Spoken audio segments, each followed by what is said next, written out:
বিএনপির জোটের প্রার্থী বলছে কোনোভাবেই রুমিন ফারহানাকে ভোট দেয়া যাবে না, বহিষ্কৃত রুমিন ফারহানার কাছে কেউ যাবেন না। জুনায়েদ আল হাবিব, সময় টেলিভিশনের নিউজের লিঙ্ক। মাইক আছে, সাউন্ড সিস্টেম আছে, সব আছে।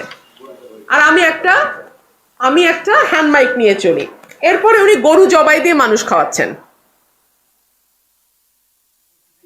বিএনপির জোট প্রার্থী গরু জবাই দিয়ে মানুষ খাওয়াচ্ছেন শাহবাজপুর। তারপরে বিএনপির জোটের প্রার্থী বলছে কোনোভাবেই রুমিন ফারহানাকে ভোট দেয়া যাবে না, বহিষ্কৃত রুমিন ফারহানার কাছে কেউ যাবেন না। জুনায়েদ আল হাবিব, সময় টেলিভিশনের নিউজের লিঙ্ক।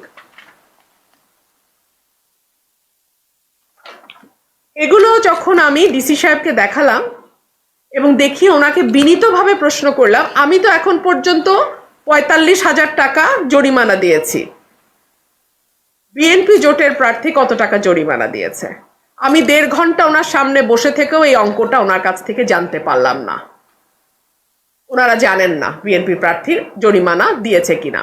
তার মানে এই যে এতগুলো ডকুমেন্ট দেন, তার মানে এই যে এতগুলো document full of videos and photos which clearly shows the way he is conducting his election campaign,